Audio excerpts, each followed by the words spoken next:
The gi spot. I'd hit that.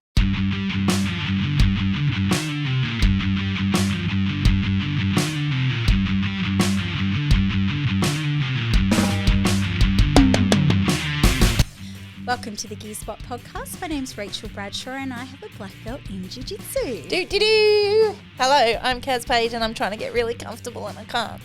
And I still have a purple belt in jiu-jitsu. Hello. Welcome. How you doing? Great. Do you know, it's funny, this is my second recording of the day and in our other podcast, I sit in your chair. Oh. And Matt sits here and I have a tendency more so to face forward in that.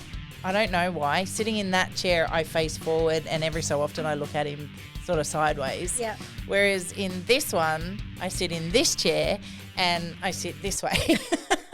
So, yeah, it's fidgeting. Maybe it's a boy versus girl thing. Maybe. I don't know. We've had this conversation before where men will be more side by side and women are more forward facing in conversation. Oh, maybe that's what it is.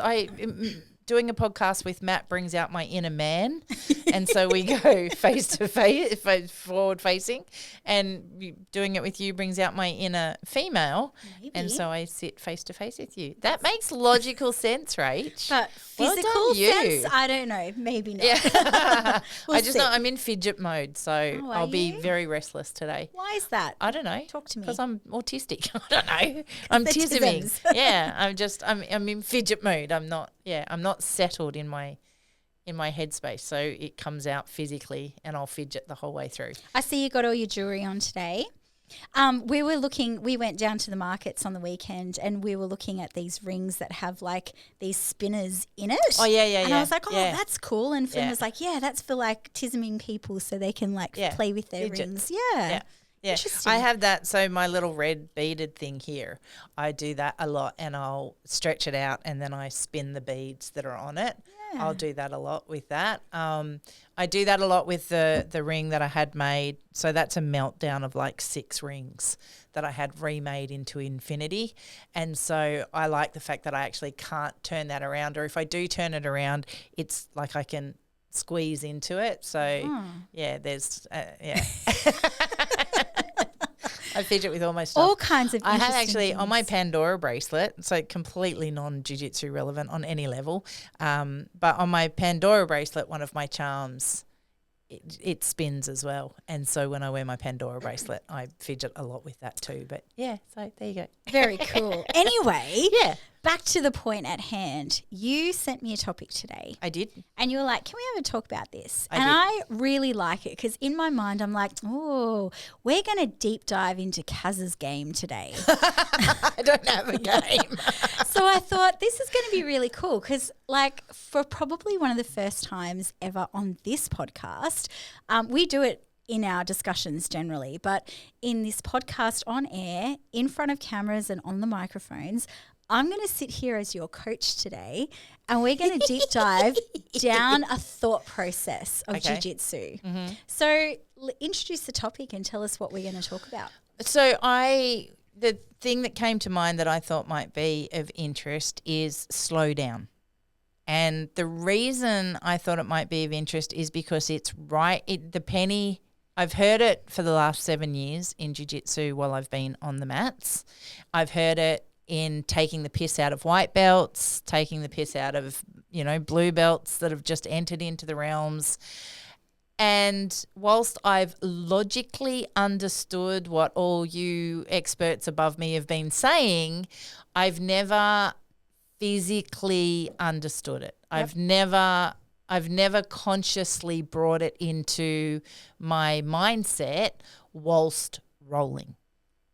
And so until very recently, I've kind of gone, okay, well, I may fuck this up entirely, but I'm going to try to slow down through the roll. Yep. And it doesn't matter. I think the catalyst of change for me was I don't care what the intensity is coming at me with, because a lot of the time we talk about you'll ramp up to meet the intensity of the person that's rolling with you. Right now, I'm consciously trying to not give a fuck about the intensity that's coming at me. Yes. And still stay slow. Yes.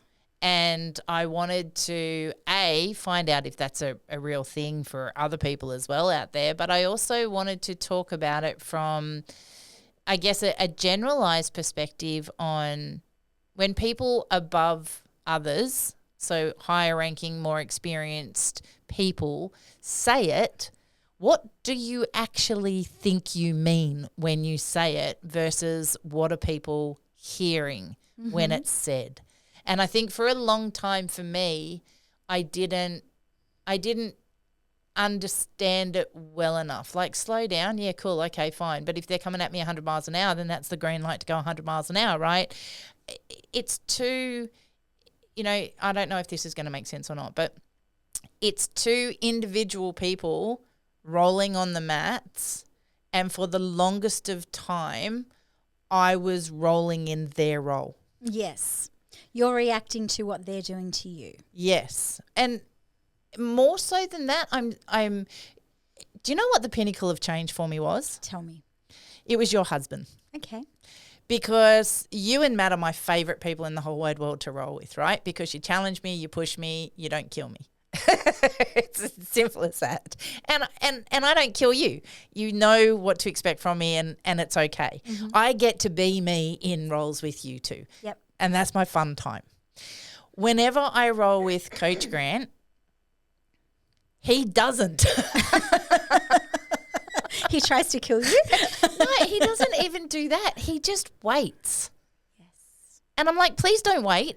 Please challenge me. Please do something. That is him doing exactly that. Yes. He just waits. And it forces me then to have to think. Now in in 2 years of knowing this man, I've had 3 rolls with him. The first 2 rolls, I'm like, I'm overwhelmed. It's doing my head in. I'm exploding. I'm not enjoying this on any level whatsoever. I don't know what he wants from me, and I know what you want from me. You allow me to challenge it. You allow me to do. That's not how my brain works with him. It's like, why aren't you doing something? For the love of God, get that big fucking leg out of my way and do something. And so my brain would go faster because I would go into panic mode. Yep. And it would be like, I don't understand what I'm supposed to be doing here because you're not doing anything. And why aren't you doing anything? And blah, blah, blah, blah, blah. And then I would just look like an idiot. I would think, what that must have been. You probably wouldn't look like an idiot. Well, but you're probably feeling that on the inside. That's exactly right. Yeah. So I would walk away feeling like I look like an idiot. That's right. Can I just stop you there though and say that, I've been doing this 13, 14 years, and there's levels upon levels upon levels. And I don't know if Coach Matt, producer Matt, I'm getting confused as his It's roles. the same person. It's the same person, feels the same way too. But when I roll with Grant, I feel like an idiot too. Yay! So we're all in the same boat together, Kaz. It was Matt yesterday. We're having a talk about it. Come on in at any time, Matt, if you want to join the conversation. But do you feel like an idiot when you roll with Coach Grant? Sometimes. And let me I do want to just finish this for 1 second, and we'll go into that. Yep. I had on my 3rd roll. yes. This was my catalyst of change because, I know some pretty phenomenal people, J-Mac, Billy, all of them, even before I met you guys. And I was told by smarter people than me to slow down. You guys were saying it immediately when I walked into your gym, and Grant with no words helped me understand what this means. Because on my 3rd roll, and he's never asked me for a roll, I've had to pluck the courage to go and ask him. Yep. And on the 3rd one, I'm like, fuck it. I'm going to go and ask him for a roll, and I'm not going to think about him. I'm just going to do me. He's just body parts. Yeah. Yep. Right? And so all of a sudden I've taken this person who I've put on this massive pedestal off the pedestal, and he's just become my crash dummy. Now, I probably did nothing right, maybe did some things right. I have no idea. I didn't analyse it at the end. I just know for those 5 minutes through that last roll, I just thought, Yep. try and go here. And with Grant, in my 3 whole roles with him has always been, I can't believe how fucking big your legs are, how long they go for, and why are they always in the way? So true. and His legs are tree trunks. Oh man, and they just don't. He just literally lies there and smiles at you and just goes ching ching, and they're back. How did they get there again? But in my 3rd role, I walked away from it going, I've probably done more thinking in that role about what I am trying to do, as opposed to just body reacting. Yep. And so when I come away from that last role feeling like I was just, a toy for him to play with, like the cat thing on the string, I felt good. I mentally felt like even if I had got it all wrong, I still achieved. Yep. The penny had dropped a little bit. The penny had dropped. And what I've been able to analyse since then is that slowing down and working on particular things, irrelevant of good, bad, or indifferent outcomes, is so fundamentally important. And it had never occurred to me before about why. But in everything in my brain, if I slow my brain down, then my body slows down as well. If I stop worrying about that other person and what they're doing, and I start focusing on what I am trying to achieve, and I allow that to be okay, then it doesn't matter if I pass or fail at that point. I've pushed a little bit further. We had a conversation about 6 months ago. You and me? You and me. Okay. Where I said to you, what do you want to start doing? Pick something to do. Yeah. Because I would see you, even in our roles, our roles go the same every single time. I'll start on the bottom in a half guard. Yeah. You'll smash through my half guard, get around to side control and stall in that moment and go, okay, what do I want to do from here? So this you've gone beyond this now, but back then that's sort of where you'd get stuck in your thinking. And I'm like, what do you want to do from here? What do you want to do? You're like, I don't know. I'm just holding on. For dear life. And I'm like, okay, so let's think of something you want to do. Let's get to mount. Let's get an arm bar. Let's start focusing on that. Do you remember we had this conversation, right? So I feel like now you've got a pathway or a goal to hit. And by thinking in your head, okay, I've got to pass the guard, I've got to get to side control, I've got to get to mount, I've got to get to armbar. Now with me, we've gone past that. You're getting to mount quite a lot now. Now I'm putting roadblocks in place, and you're going to get me on that soon enough, I'm sure. But having a goal in your rounds is actually a really good thing. And one of the first things I'll say to new people on their very first night is, because it can be so overwhelming. It's like you're watching the first round of everyone roll. Everyone's inside out, upside down, on top, on bottom, legs everywhere, body parts everywhere. You can't see what's heads or tails or what leg belongs to what person in a roll as you watch it. We're on your first night. Yeah. And I said, don't worry about any of it. All I want you to do is get to the top position where you're sitting on mount. Yep. That's it. If you can get there, you win.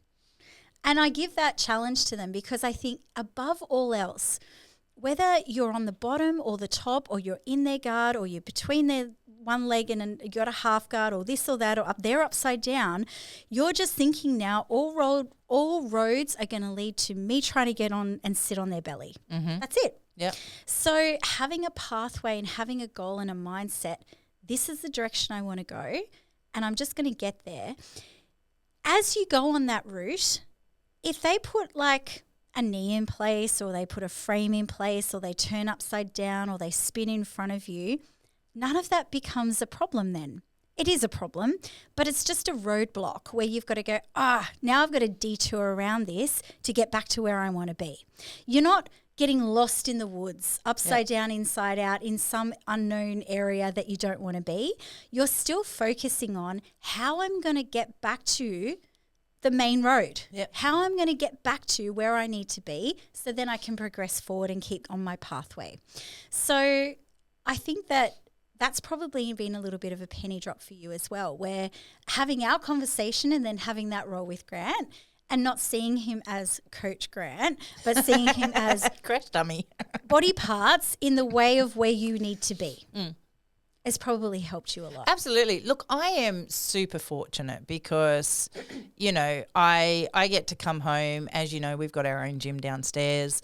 I get to play with black belt Matt, you know, and Matt has always been ahead of me in the realms of jiu-jitsu. And I've got you.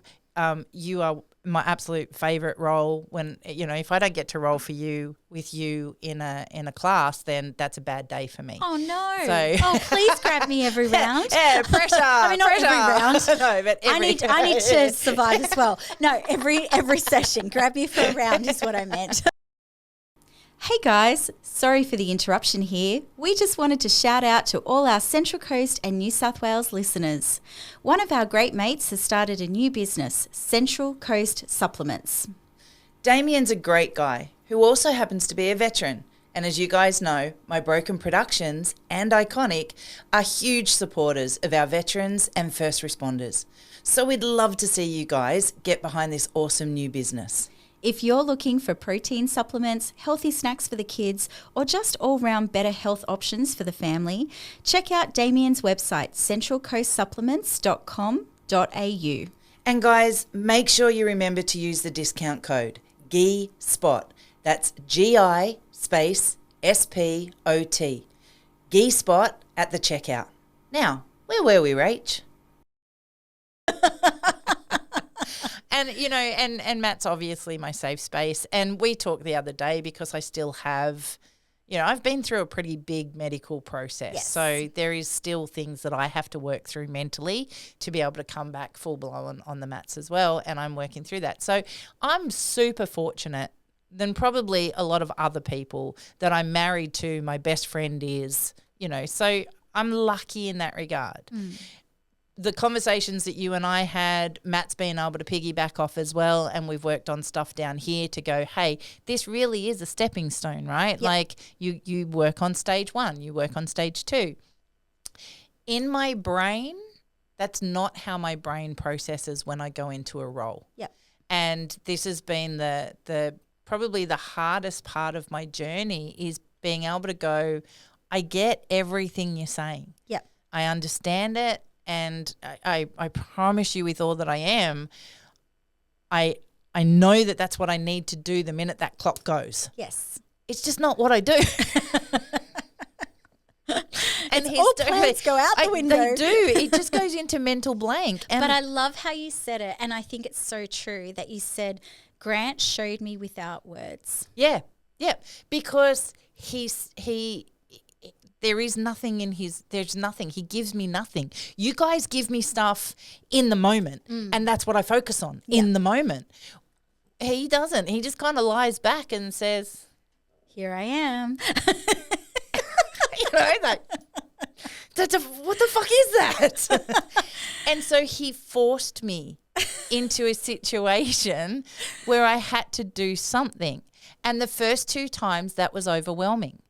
The first 2 times I didn't know what to do with that because nobody has ever just laid back and smiled before.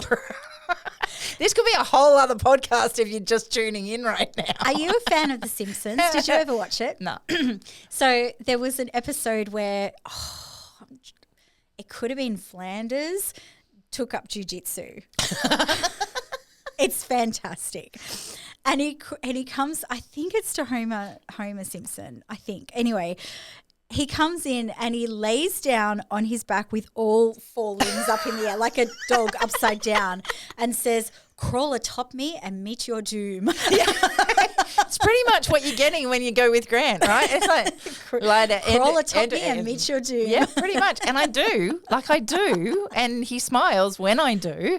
But it was, I think for, you know, all intents and purposes, it was the first time that I had to analyze what was going on the first 2 times I rolled with him. I had to figure out what was triggering so much anxiety in me. Yep. What was different about him than anybody else I had ever experienced in 7 years. And what was different, and I don't know if he's like this with everyone or he just thinks it's fun to be like this with me. I haven't figured that out yet.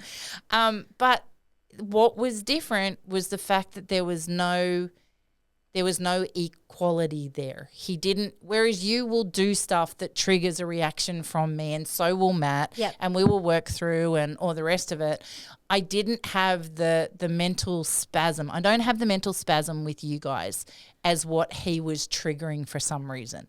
And so I really had to do a deep dive into, A, I'm either never going to ask him for a roll again because the anxiety was just too much, or B, I really like this guy. So what the fuck is it about him that's triggering this in me? Why is this happening?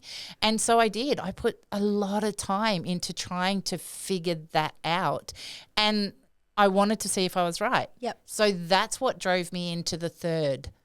And I physically had to consciously keep telling myself, ignore him. He's not going to give you anything, so go and try stuff. Just go and do stuff. You know, he gave me nothing, and I still had to tap a bunch of times and whatever, which is completely expected. But Did you giggle? only when I dumb fucked up really badly at one point, and he laughed and said, you put yourself there, right? And I'm like, shut up. Don't talk to me right now. I know exactly what I just did. Thank you very much. And there you go. I think I remember that. That's probably what I'm remembering. Did you, because you trained for many years at a previous gym, did you train with your head coach there? Sorry, I shouldn't laugh because I have a mile of respect for this man, right? Yes. I like him as a human being.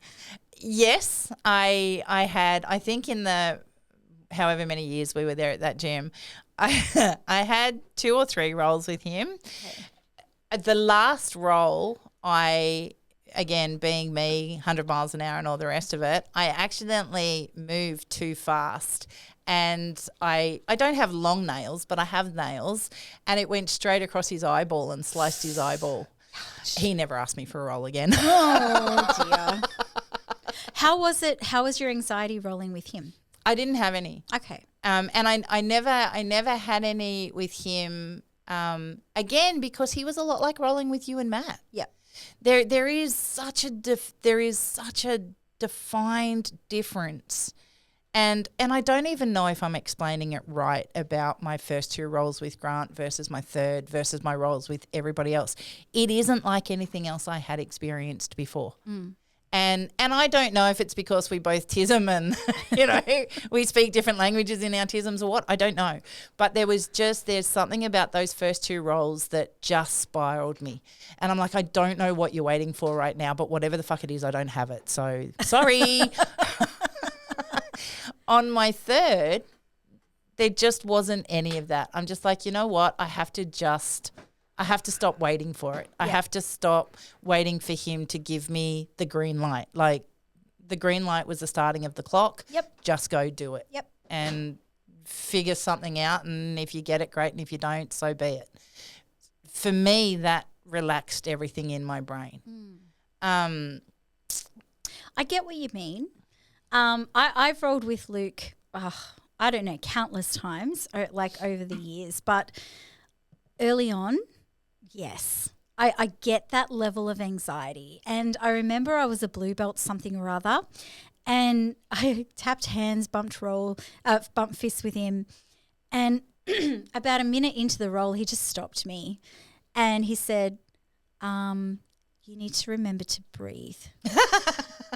Don't worry about the jiu-jitsu, Rachel. Forget about all that. Just let your body move and only focus on breathing. Yeah. Because I would get so worked up. Yeah. Part of me was like, I really want to show my best jiu-jitsu, right? And I want to show him that I'm worthy of what he's given me and that I can do this. And, I'm as good in my head with him as what I am with anyone else. I was probably crap at all, with anyone else. But in my head at that moment, I was like, I want to show him what I can do. Yeah. I want to show him how I feel with other people, but I could never do that with him. I still can't do that with him. He's so far ahead of me in my journey. He has more answers than I have questions. Yeah. So I can start to move one way and he's got 5 different ways to counter whatever I do, right? Yeah. So it's like I'm a puppet on a string. Yeah. The same thing with Grant, and that's what I was getting to before. I'll roll with him now. He's so many levels above where I'm at that I feel like I'm a puppet on a string. I feel like I'm a white belt while rolling with Grant. So I also understand, because even with him, I will be like, I want to show you my best jiu-jitsu. You know, I want you to be proud of me and what I've learned and what I've developed and what you've taught me and how I use that and how I've adapted it and blah, blah. You know, I've got all this psychology going on in my head while I'm having a roll with him. Yeah. Some of the best rolls, and sorry, excuse my croakiness today. I'm still getting over my little flu. Some of my best rolls with him is when he's actually pissed me off just a little bit. Because you fire up. Because, well, I don't care Yeah. anymore. I'm just like, I'm just going to try and get you now. Yeah. And so away I go. So with anyone else, I would say never roll in anger I wouldn't say I roll in anger, but where I'm just like a little bit fiery and just like a little bit pissed off and I'm just like, all right, let's go. Bum, bum. And he loves it. And he will start laughing and through the roll because I'm just going hell for leather and I'm getting madder because he's laughing. So it's like, it's like a win-win for him. See, my whole world has always been in jiu-jitsu, right? And we talk about it all the time with the rats. But I've always been surrounded by men who are 3 and 4 years ahead of me, if not more, in this space. Like my closest community has been them. Yes. And now you guys, right? So I don't think, and I don't mean this arrogantly on any level, so for all the people out there, think what you want, don't care. But it's never been a case for me of I want to prove to you that I'm good. I want to prove what I've learned or anything like that. Like that's not where I'm thinking when I'm in a role. With all of you guys, it's about survival. I just want to fucking survive. I know I'm going to die at some level, but I really just want to survive. And that's what my thought process has been. And I That's thrive so in that because space. I think the same thing when I roll with you. Thank you. Producer Matt just laughed at that and nodded around the corner. Hey, that was for you, not for Kaz. Sorry, Coach Matt. It's always been just about I want to survive. I want to get through this, and the least amount of taps that I have to give is a good role for me. And that's always been my mindset. And even with Grant, like I know I'm going to lose. I get that. There's no, I'm not dumb. You just want to do it in the least amount of taps That's possible. right, yeah. But for some reason, there has just always been a different way that he approaches our roles. Okay. Against everybody else. So you were saying, so he taught you in a way that was not speaking what to do. So what was the penny dropping? It was simply a case of what forced me into that penny drop was the curiosity around why my roles with him are so different and why does he instill such anxiety in me with the role. And once I figured out that it was because he's giving me room to think beyond just survival, because if I'm not doing something, it's almost like, and he can correct me if I'm wrong here, but it feels like to me that he just goes, all right, well, I'm just going to defend whatever you bring at me. Right. Whereas I feel like when I roll with you guys, we're in an equal battle. Like you're not just playing with me. We're doing stuff. I'm trying to get you, you're trying to get me. Yeah. I'm defending, you're defending. Yeah. It's a back and forth Yeah. thing. Yeah. Yeah. And I feel like with him, it's just like, all right, what do you got? And that kind of exposed me to, well, if I have to think about this, then I have nothing. Well, it kind of exposed you. It did. Full stop. Yeah, it didn't exposed it. And what I then started to understand is that I don't think in my roles. I literally don't think. think I understood all the education you smarter people than me have been giving me, but I was executing none of it. Right. Because in my role, I just want to tap less. You're just reacting. Yeah. Yes. Yeah. So my focus has been to just react. And then every so often there'll be a little gap where I can go, all right, I'll try this. No, she got me. Or, oh, for fuck's sake, Matt, whatever. Whereas Grant, there was so much more of that space. Yes. And I didn't know what to do with it. And so panic would set in, anxiety would set in. I'm wasting 5 minutes of this man's time. Why the fuck am I even here? Kaz, don't ever do that again. That was stupid. All my psych, all understood that. So please don't anybody think this is on Grant, because it's not. But once I started to unpack that, because I want to roll with him, right? I want to have fun. I want to learn more. I want to be a part of that. But to be able to get there, I needed to stop the anxiety. And the only way I was going to stop the anxiety was doing a deep dive to try and understand what it was that was triggering it. What was so different about rolling with that man that I get from rolling with anybody else? And what I then started to identify too is that I actually have that when I roll with white belts, or if I'm rolling with, new blue belts, because they're similarly doing the same sort of thing. They Grant obviously knows what to do. I'm not saying that, but they're stuck in a reactive, similar vibe, and so they're looking for me to drive it and steer it. Yep. And because I haven't taught myself to slow down, to think through my role as it is a jigsaw puzzle in the here and now, to start putting the pieces together, then I was coming to a stalemate with these people too. Mm-hmm. And so when on my third roll with Grant, and I went in and I tried to consciously think through everything that was happening, which meant I had to slow everything down for my brain and body to work in sync.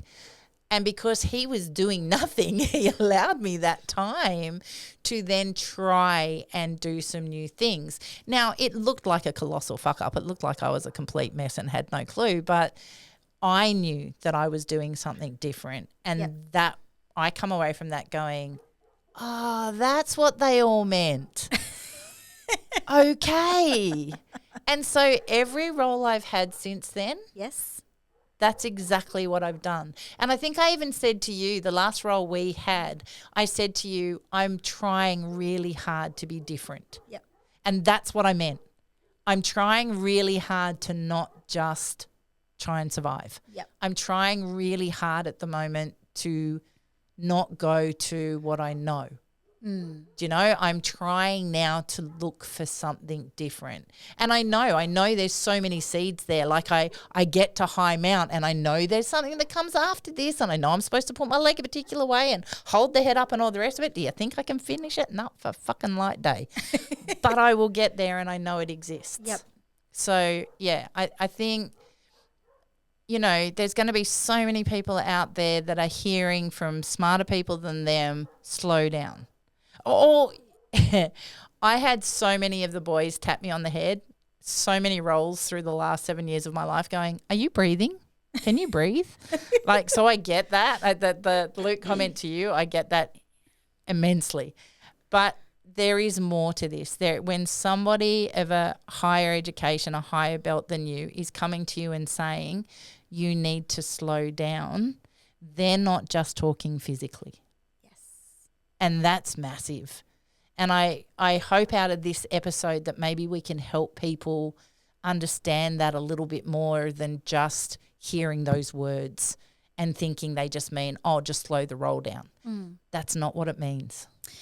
So I feel like there's stages, and we've done a lot of talking about this, and we had Grant on the podcast talking about it as well. There's stages of learning. I've never thought about it in the way that Grant was talking about it. He's got the technical knowledge of what each stage is called and what we go through psychologically to get through each stage. I know for me in my journey, this is what my stages look like. When I started, I had no idea. You're in defense mode. Everyone's attacking you. some people are being very nice and showing you things. You're taking on board so much information. You're also trying to think about ways to not get tapped. To start with, you get tapped a lot. Then you go, I don't know what to do, but I know I've been there before.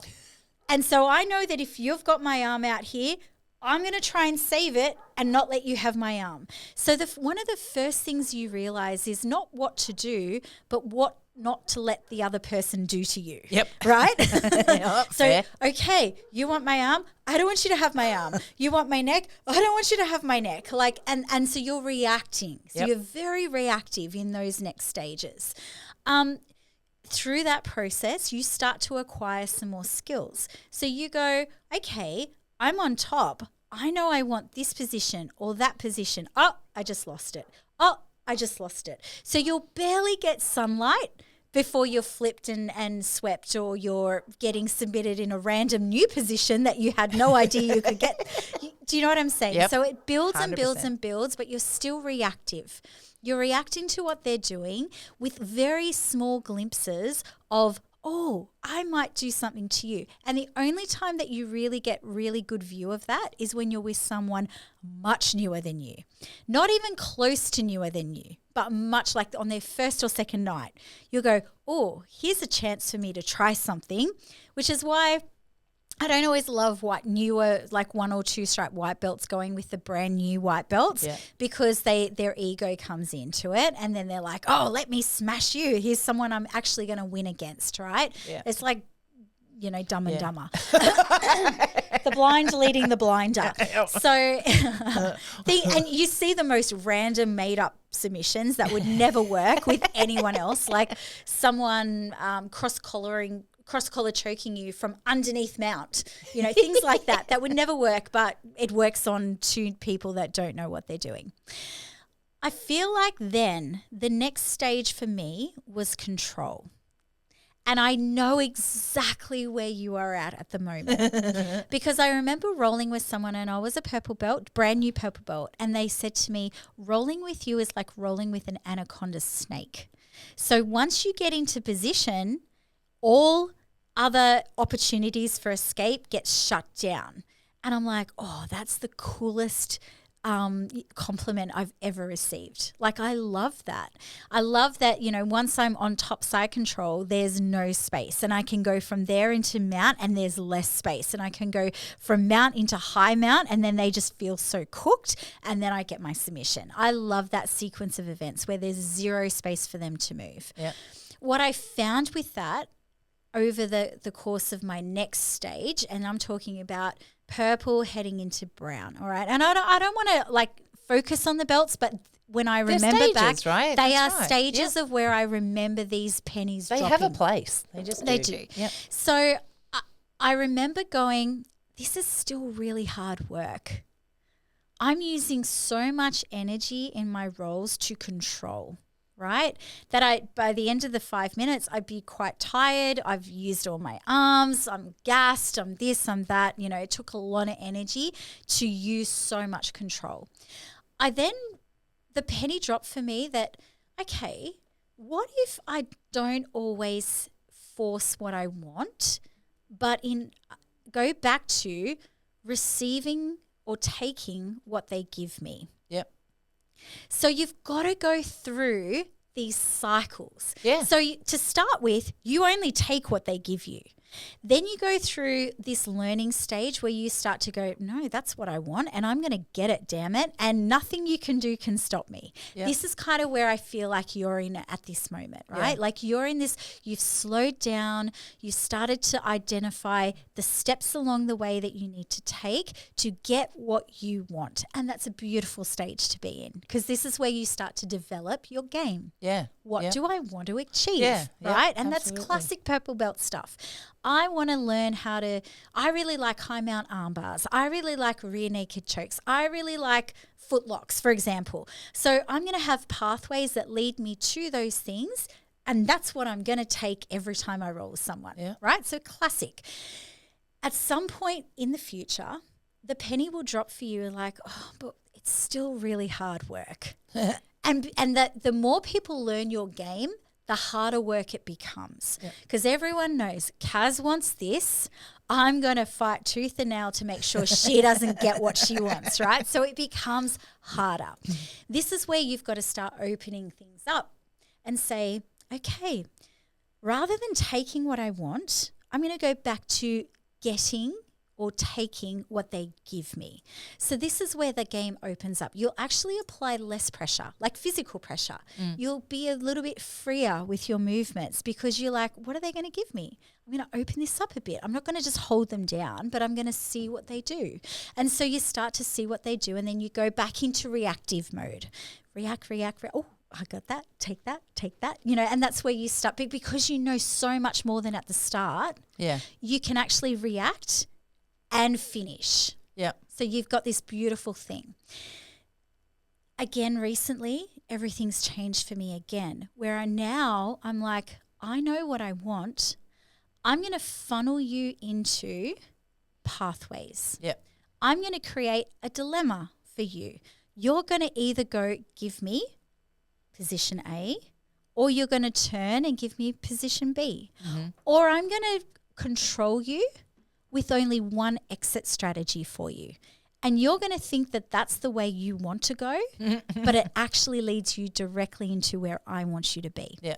So I'm giving you, but I'm allowing you to take, thinking that's what you want, when it's actually leading you to what I want. Yeah, it becomes a very strategized game at that point. Yes. Yeah, and definitely not there at that realm.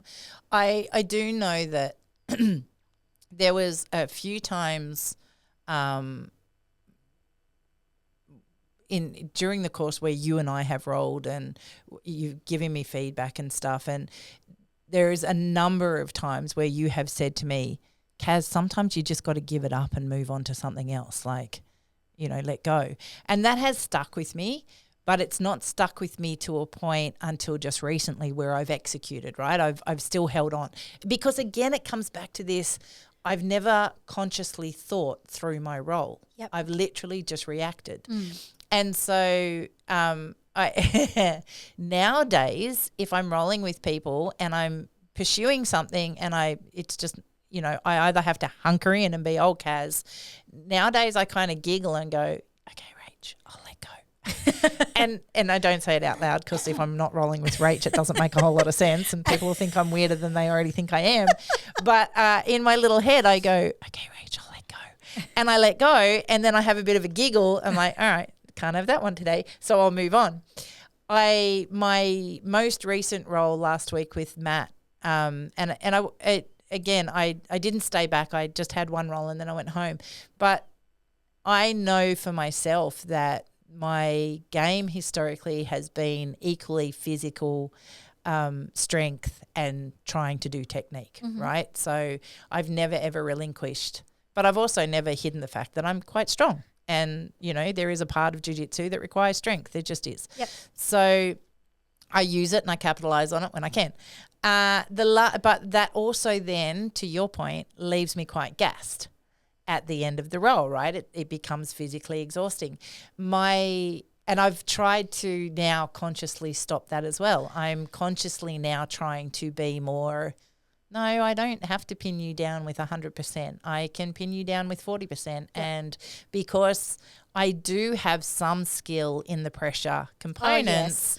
Oh, yes. The Page family, girls in particular, Matt's very nice to roll with, and I'm sure he's got a pressure game, but he doesn't overly use it with me unless he's sick of me and then he's like, okay, I've had enough of you doing this around me now. I'm going to get on top for a bit. And then I go, okay, gotcha. But the Page girls are very, very good with their pressure, especially Kaz and Willow. Yes, Willow definitely has a very good game in it too. And so I have now been trying to go, how far can I pull that back before it's nothing, right? As opposed to 100% on. And in my last roll with Matt the other night when we finished, he came up and he's like, babe, that was a whole different game. Like, you did really well there. And all I was thinking at that time was, oh, I actually feel okay. I can breathe. Oh, I could go and do this again straight away. Yep. I went home Should have come and found me with this new You weren't mindset. there. Oh, where you was weren't I? there. You were. You were that's doing right. music Yes, with Flynn and that. So otherwise I would have. But no, I went home and had to take kids home anyway, so it didn't matter. But anyway, the point was, I for me right now in this moment, my epiphany is I honestly believe now, whilst not mastered it, I believe now I understand what the statement is when smarter people than me say, slow down. That is not just two words that mean physically do things slower. It is a much larger statement that encompasses the entire being of mind and body. Yes. And, that I think needs to be unpacked on a greater scale by people smarter than me to people as smart as me. Does that make sense? Yes. Okay. I got you, fam. Yay! I don't know if the other 10,000 people out there understand it, but ultimately at the end of the day, it just means that I hope the penny drops for people sooner than it dropped for me, because it's a game changer. I don't know if it drops any faster or slower for most people. I think it's a stage of development. Yeah. I really do. I think it's that learning you've got to go through the control. Do you think it's a purple belt thing, or do you think, because I see blue belts that are way better at jiu-jitsu than me, and their control is heaps better. Their understanding of movement, of positions, of technique supersedes me tenfold. Why? I would lump in like mid blue to mid brown as a developmental area. Yeah, I really fair would. enough. Yeah. You're going to have people come to and people are different, right? There's faster people, there's bendier people, there's bigger people. So, we had a guy come up to us at the end of last night's session and say something about, I'm trying to work on inverting. Now, this guy's like quite tall and a big build sort of guy. And I said, my friend, why? Maybe inverting's not your thing. It's certainly not my thing. Yeah. Right? I don't invert. And Grant was teaching this thing where you had to sort of invert to get a leg entanglement that you wanted. And I said, that would lead straight from my game, from one thing that I do typically, into this leg entanglement. Can I try it on you, Grant? And he's like, yeah. So he come over, gave me his leg again, stood there and waited. And I'm trying to get up and I'm like, nah. Yeah, forget it. I don't think this is for me. Not today, tomorrow, or ever. Then I saw him do it again. I went, that's what I wasn't doing right. So I had a more of a intellectual knowledge of where I went wrong and why I wasn't able to invert. But I'll give it another try at some point. But you don't have to be an expert at all of it, right? Look, honestly, I think like university. Mm-hmm. You go to university, you learn something. Say it's psychology. You go and you have all your core subjects about development, about life stages, about, this, that, whatever else. Then you get your electives.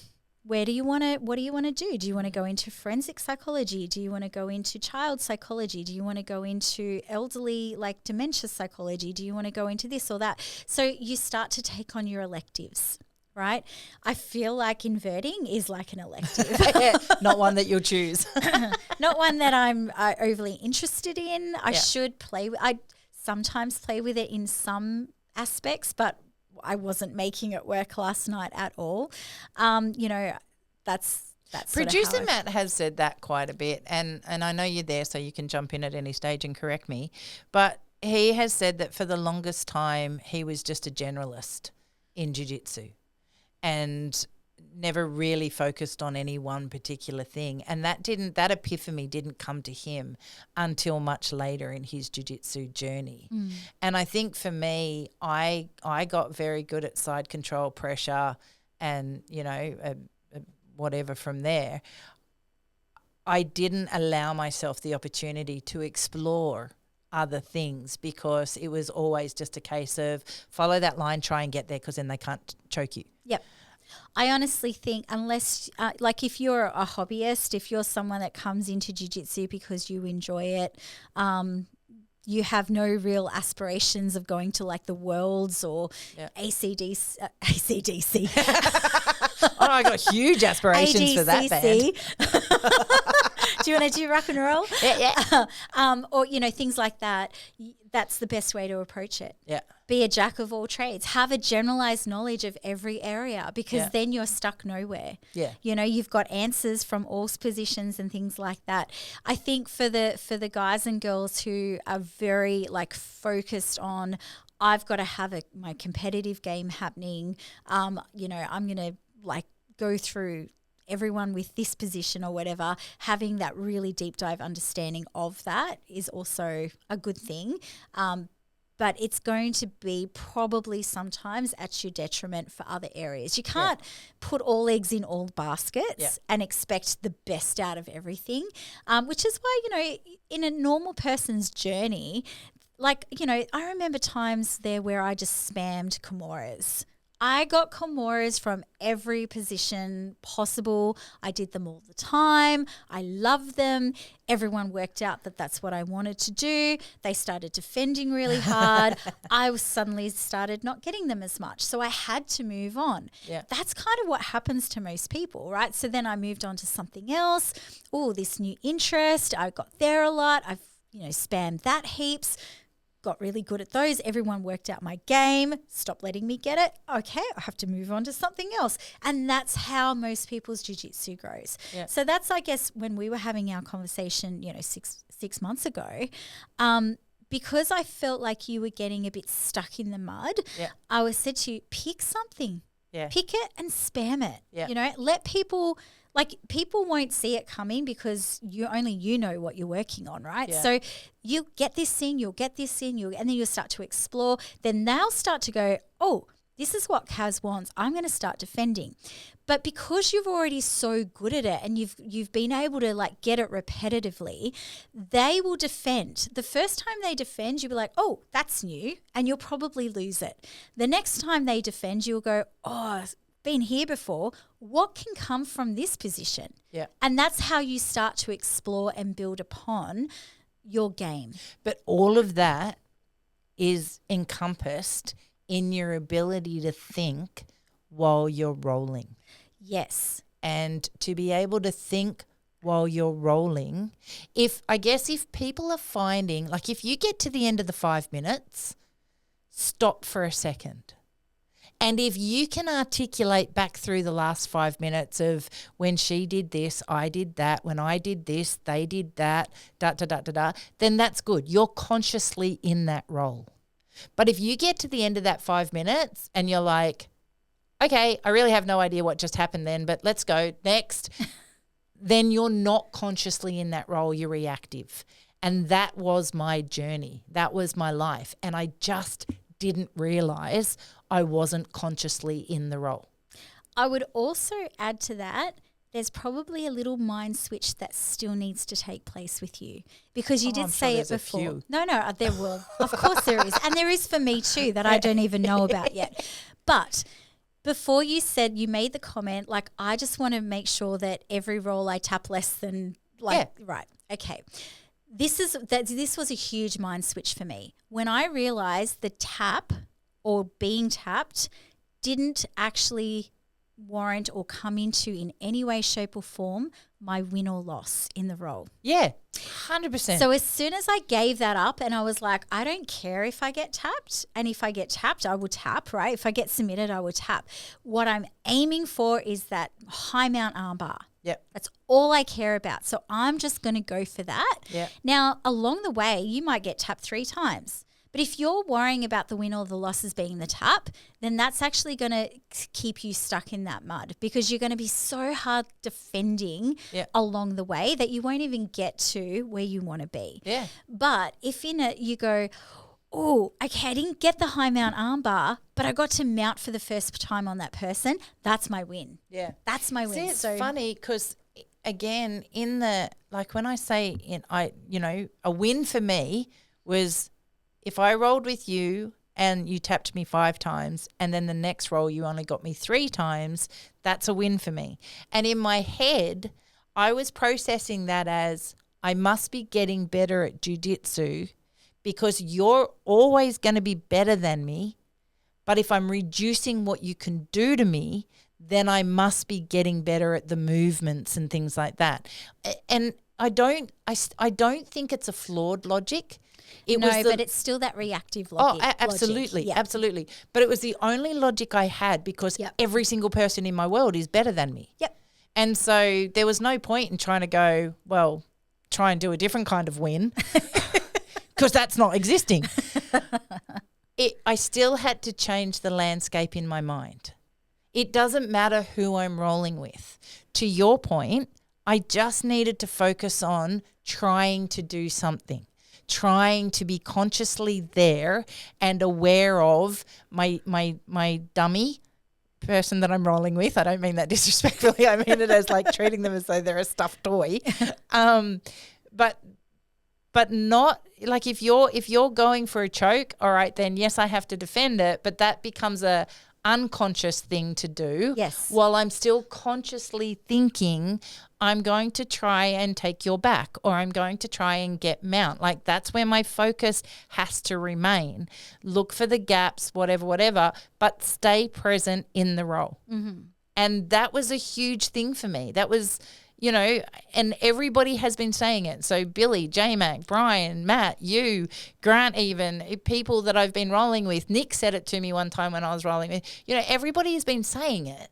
It doesn't mean that it's been sinking into my brain. Yeah. It just means that I've been hearing you all going, yeah, logically, that's great.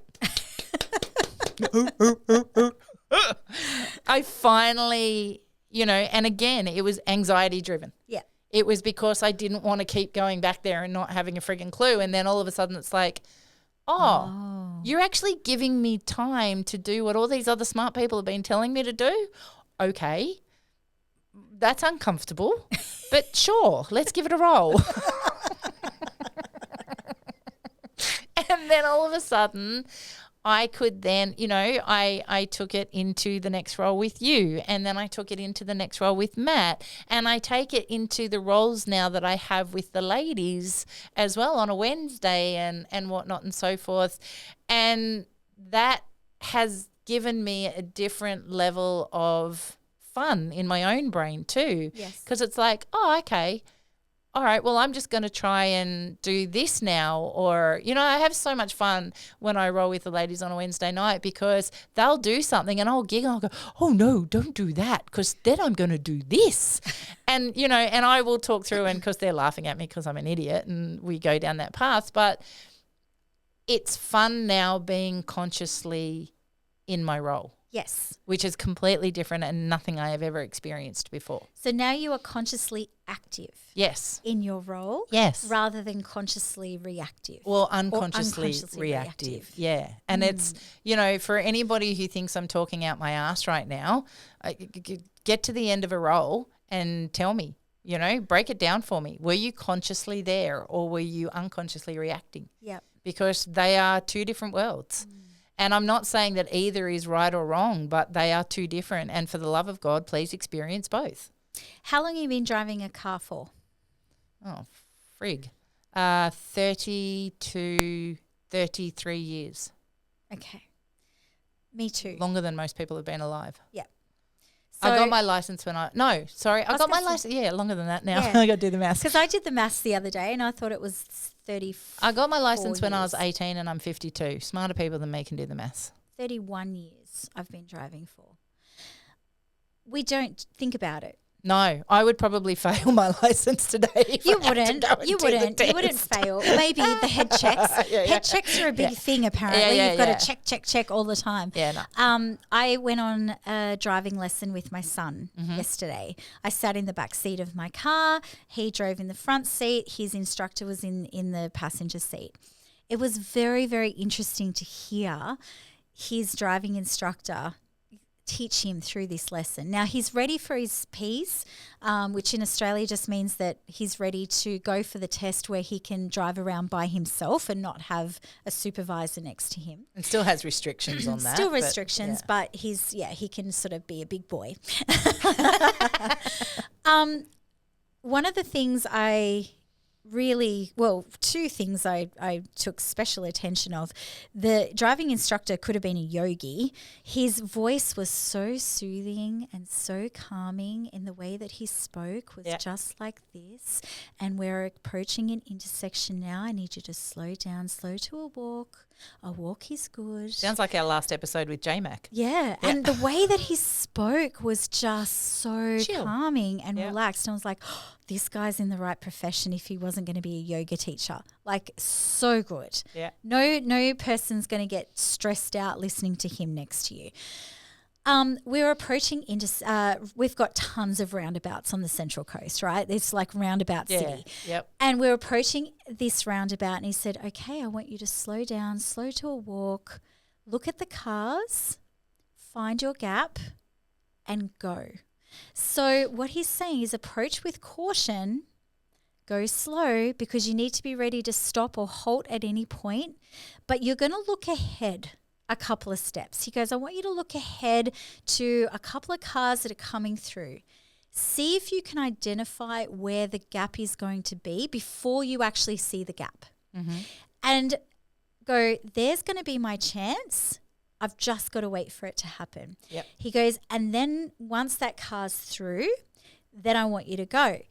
Flynn is very, very cautious driver. And so he would see the gap and then he'd slow and ease through it. And he goes, nope, you got to pick up your pace there. There's going to be times and I just thought it was such a beautiful analogy because if we hesitate or go too slow, we can sometimes miss opportunities that are there. You've got to be able to have that little bit of foresight where you can say, there's going to be an opportunity here. If I let off the gas just a little, or let off the pedal. We don't have gas in Australia. I don't know why I'm saying that. I'm very Americanized with all the movies I watch. If we let off the accelerator just a little, we slow down. We're just controlling. But you've also got to be then ready to identify a couple of moves ahead. All right, now I'm going to go. And go. Go. Part of that is also giving up control. Yep. That's the scary part. Yep, 100% it is. Absolutely. And, you know, your analogy is so perfect because my whole thing about today was trying to, I guess, break down what does it mean when a black belt or a brown belt or a senior person to you says, slow down. It doesn't mean just go physically slow for 5 minutes. Yeah.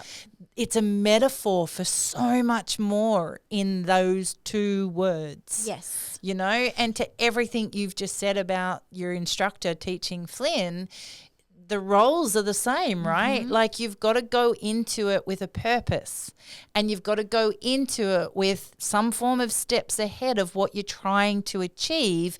And if you're at a stalemate, sometimes you've got to give a little to get where you need to go. You know, all these things that you've been saying to me for 2 years, that Matt's been saying to me for 7, the rats are probably shaking there going, fuck, I can't believe she's only just getting it now. Whatever. Like, because we didn't say it. Oh, I know, right? Yeah. Okay, I'm a slow learner. Just give Rachel all the credit. You know, so all of these things had such a critical part of my learning, and lots of people were saying the same thing a lot of the times, and I kept looking like, okay, yep, cool. I can't slow down. He's coming at me at 100 miles an hour, and I don't want to choke. Yeah. So it's bigger than that, you know, and it is important to be consciously in the role. Yes. And that to me is what slow down means. Yes. To consciously be in the role. Yep. And every so often, I'm just going to throw caution to the wind and be unconsciously defensive. Yep. And that is also okay, but it's acknowledging those moments now. Well, it's consciously defensive. It is, yeah. It is, actually, because you're right. you'll be going, all right, I'm not going to actually attack. And I do this myself. I go, ages and ages ago, we actually talked about this, how one role in every session, I was doing it at the time. I probably haven't done it as much lately. I will pretend this is my self-defense round, and it will be with someone much bigger, stronger male. Right? So either new or just bigger, stronger, more experienced, whatever. I'll just go, okay, this guy's got like 20 to 30 kilos on me. They're a man. They're stronger than me. I'm just going to pretend that this is like I've got to use my self-defense. So I will let them come at me. I'll take the bottom. Like I'm like, okay, I'm only going to use my guard because I want to imagine that I'm the downed person. So I'm like putting myself in a bad position to start with. And, you know, depending on how they go. Now, if it's a new person, it's a white belt guy coming at me, they'll be going 100 miles an hour. Yeah. And they're just doing it because they don't know what else to do with their body. They just think that movement is key. Yep. They look at some other higher belts roll and they go, they're moving a lot. What they don't realize is that every movement in that roll is with intention and purpose. And precision. And what they're doing is just moving like a cat in a blender, right? This is probably what Which is perfectly white belt. When we say to white belts, slow down, it means just calm your farm a little bit, because what you're actually doing is giving away more than what you're getting, right? So in that, it does mean slow down. Yeah, it really does mean slow down. You just elbowed me in the face twice. Like, relax. Yeah. I'm not coming at you right now. So I kind of liken it to when I used to work on 000. Yeah. You'd have someone call in and they're screaming and they're panicked and they're in the worst moment of their life, right? Most people don't call emergency services unless something's bad's happening, right? Yeah. So they're in a situation, they're screaming down the line. They are like, you know, they're telling you all this information, but it's not what you need because you haven't even given me your address yet. And if it's really this bad, I actually need that thing first so I can get police on the way, right? Police, fire, ambulance, whatever it is, I need to get them on the way to you.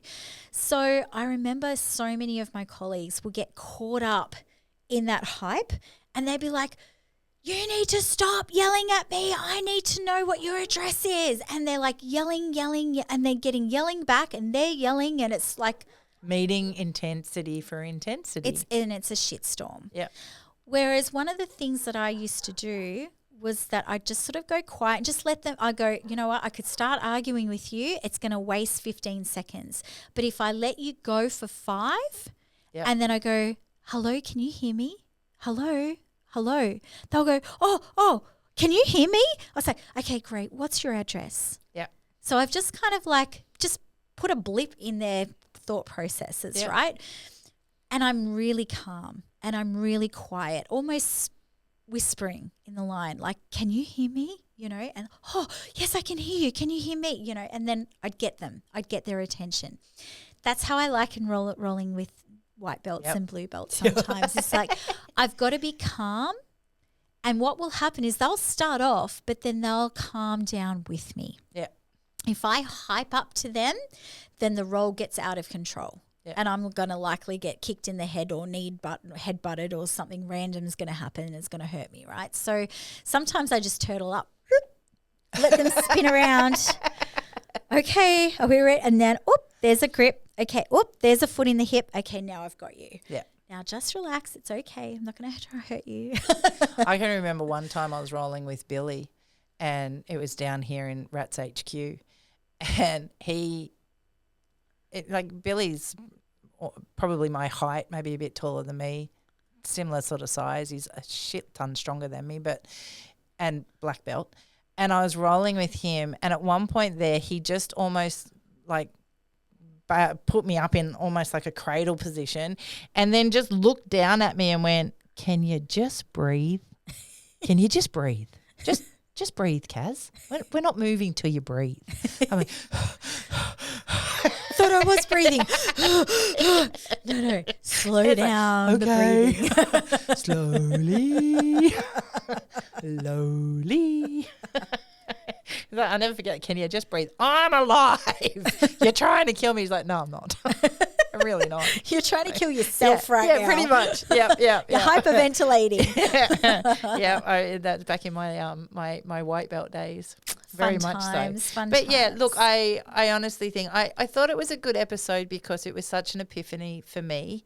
And even though, you know, I don't want anybody to think that I'm walking away from this as an expert in this space. I'm not. I'm still not getting everything right. I don't know that anybody has the perfect solution on every role that they'll ever go into. But what I have taken away from this is the importance of consciously being aware of what you're doing in your role. And to your point, my focus now isn't how can I reduce the amount of times I tap. My focus now is sometimes I have to be defensive, but other times I have to consciously not be defensive. And that's a huge change for me to be there. And it doesn't mean that I'm always going to physically be able to execute my mental, you know, journey. It just means that that's a brand new thing for me in my jiu-jitsu journey. And it's a good thing. And I don't know if it's a late blue belt, purple belt, brown belt thing, or if it's just Kaz came late to the party and here we go, saddle up. I don't think you're late to the party. I think you're exactly where you should be. I think it's a stage of development like Grant was talking about. You know, I found that whole episode super fascinating because I had never thought about it in those ways before. I just knew what my journey had looked like, and it followed that formula exactly. Yeah, it's so good. It's good. It's good. And hopefully, you know, people get there. My regret is not understanding that message sooner. I think if I had have got that awareness about myself at late blue belt, my journey now would be so much different. If I had have got that message, people have been saying this to me since I'm white belt, right? So if I had have picked up on the nuances, if I had have figured it out sooner, I think my jiu-jitsu journey would be different and I would probably be further ahead. I spent so much time in the lane of unconsciously defensive and figuring that was my journey. That was how you jiu-jitsu'd. I think there's people get stuck there. Plenty. Yeah, plenty. Yeah. I really do. Like, you know, it's really easy to be defensively in your jiu-jitsu and just go, I'm just going to be reactive. Like, you know, it's actually an easier path, I think, to go, I'm just going to react to what comes at me today. It's kind of a lazier, like, as you get through, like when you start off, you have no choice. Like, that's just what it is. But you can actually find comfort in that. Not being like an attacking or having a game or being consciously like, okay, I'm going to insist on what I want or anything like that. You can actually like sit on your laurels a bit and just go, tap hands, bump fists. All right, come at me. And I'll just defend. You know, like you can do that. It's sort of lazy jiu-jitsu, but you can. You know, it's all part of it. It's so nuanced. It really is. And there's so many. It's like an onion. It's so many. Or Shrek. Layers. It's layers like Shrek. upon Shrek's layers. an onion, isn't he? He's Yeah, got it's just layers upon layers. So is Onions make me jiu-jitsu. Layers make me cry. Yeah, look, I don't think I was lazy jiu-jitsu. I just think I was... No, I don't think that you were at that point. I think you could stay. That's what I'm saying. Yeah. You can get to this point of understanding and still rest on your laurels and be there. Yeah. No, look, if you have that epiphany and you just stay back there, then more feel you suffer in silence. Fuck, I don't want to know about it. Oh, there's some nights I'll happily be there. Yeah, but that's still a conscious choice, right? True. And because... It's still lazy. yeah, but you're choosing to be lazy at that point. Probably. And I think that's the thing. Like, I don't care at that. That's your choice. And God knows you're smart enough and good enough at it to be able to do that sometimes too. I didn't know I wasn't consciously in my jiu-jitsu. And that was the big thing. Like, I didn't know I wasn't there. And so for me now, I'm sure I'm going to have days where I just go, oh, fuck it, I'm just going to be the nail. Go for it, whatever. Okay, yeah, we haven't fun yet. I'm in side control and I'm holding on for dear life because I don't want to be choked by you. I want to make a distinction because I think it's really important, just so no one misunderstands me out there. I think it's very, very important to have a very good defensive game. And you have to put yourself in bad positions to have and develop your defensive game. Or be put in really bad positions, not just put yourself there. Put yourself there. I get put there a lot. Okay, well, be put there, but you'll get really good at defense. Yeah. Because I think that unless you are really confident in your defenses, you won't take the risks that you need to take with your attacks. Yeah. Because you'll be so scared of letting up any control for fear of, like, if I let go to attack, because I said this to you years ago. Mm-hmm. You can't have 100% control and also attack at the same time. Mm-hmm. You have to actually let go of a little bit of control to be able to get the submission. Yep. So in order to be able to do that, then you have to also be really comfortable that if this all goes pear-shaped, I can get myself back out of there, back on top to where I need to be, back into that dominant position of attack again. Yep. So it's really important to do that. I'm kind of just talking about, when I'm saying being lazy, it's just like laying back and letting the jiu-jitsu happen to you without any kind of, as you say, conscious going, I'm doing this for a purpose today. You can actually just go, I'm just going to roll and blah, blah, blah. What will be, you know, that kind of thing. But that's okay too. Sometimes you just need to get out of your head. Yeah. And so, you know, for today is for my mental health, or for next week is for my jiu-jitsu, or for there is for that particular game that I want to work on, or there is for that particular defense, or hey, I'm just working on putting the feet in the hips, or hey, I've had a really crap day and I just want to be happy. I'm going to pick my favorite training partners today, or today, man, I really want to go hard. I'm going to pick those hard rounds. You know, like we've all got different purposes and different nights and, you know, moods. So yeah, absolutely. Go for it. Yeah, just keep showing up, right? That's the main thing. Keep showing up. Keep showing up. And for me, my epiphany was show up and think. Show up and think. Be consciously there. I think that was the biggest change for me. It doesn't matter if I'm consciously attacking, consciously defending, be consciously there. And that was the big thing for me. Happy days. Happy days. So what would your hope be?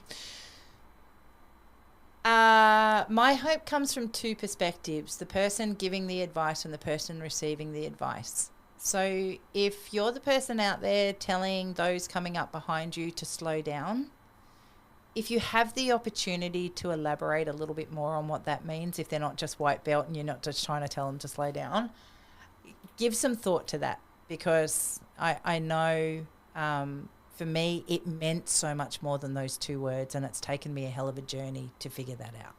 So from the person giving that information, you know, be mindful of the spurgy people out there that might need it a little bit different.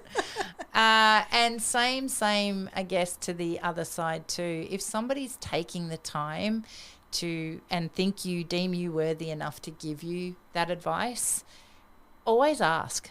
Dive a bit further, because it's the people that have walked the journey before you and done the time and made the mistakes before you that have the answers.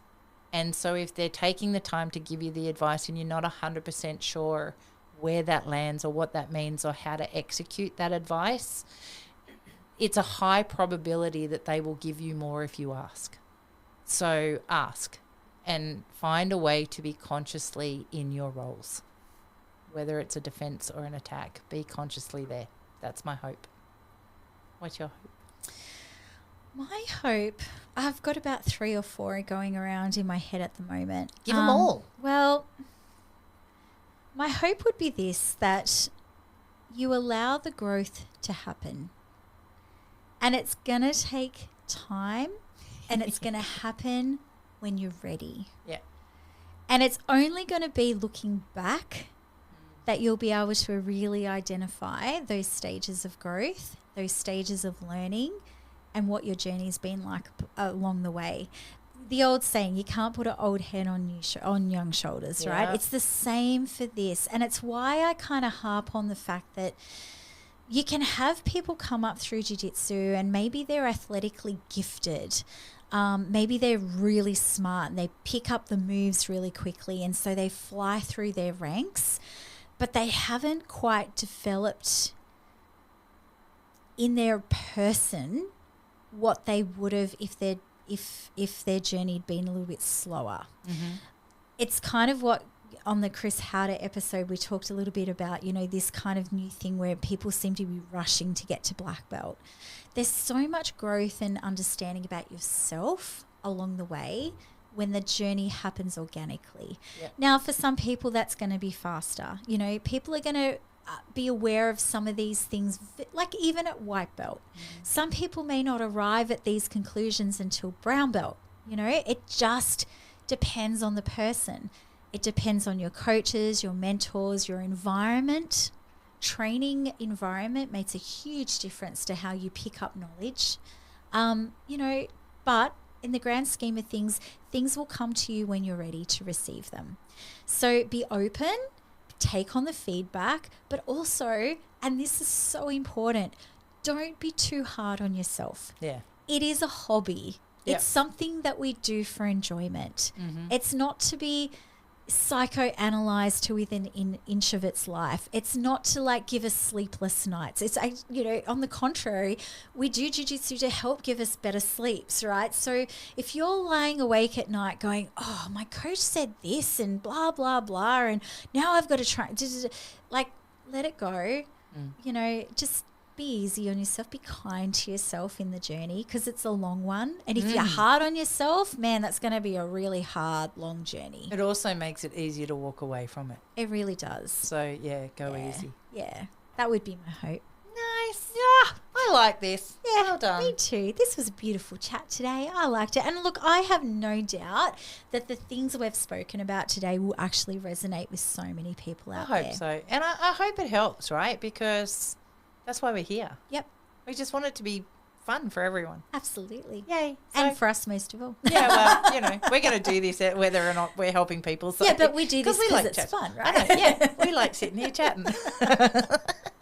Right. Look, if you like what you heard today, like, share, subscribe, send us a message. We've loved the messages we've received over the last few weeks. They've been really great to hear. We've got some special guests coming on We soon. do. That's I'm very going exciting. to America soon. You are. You're deserting me. I probably almost by the time that this episode drops, I'll be You'll just be on a about plane. I'll be on a plane, which will be super exciting. We're going to LA, which is interesting right now, but hopefully things have calmed down a bit. And over Vegas. there. And Vegas, And San Diego. and San Diego. You're doing the whole Grand Canyon. sort We're of going to be area? visiting like a whole bunch of academies over there, so I'm super excited to that. So many photos. So Yeah. many new friends. Photos, friends, places, people. It's just going to be amazing. Can't so wait. I absolutely cannot wait. And Do-do-do. we'll throw some stuff up on the Gi Spot and some photos of, you know, Absolutely. we're going to see Jerry Wetzel. Yay. Which will be Hey, really, Jerry. really cool. We're Give gonna, him a hug from me. Get we're another going- shirt from him for me.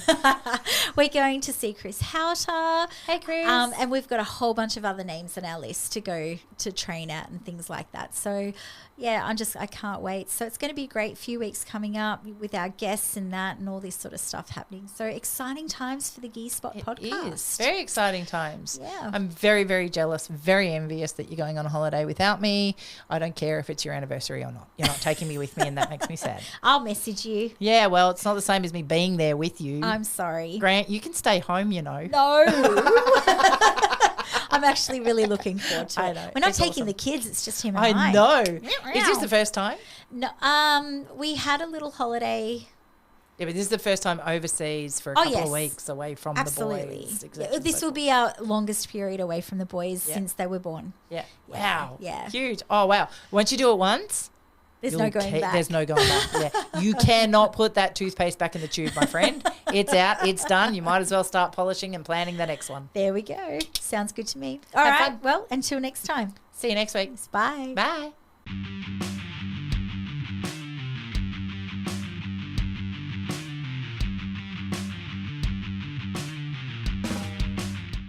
This podcast is a My Broken Soldier production. And brought to you by Iconic Jiu-Jitsu.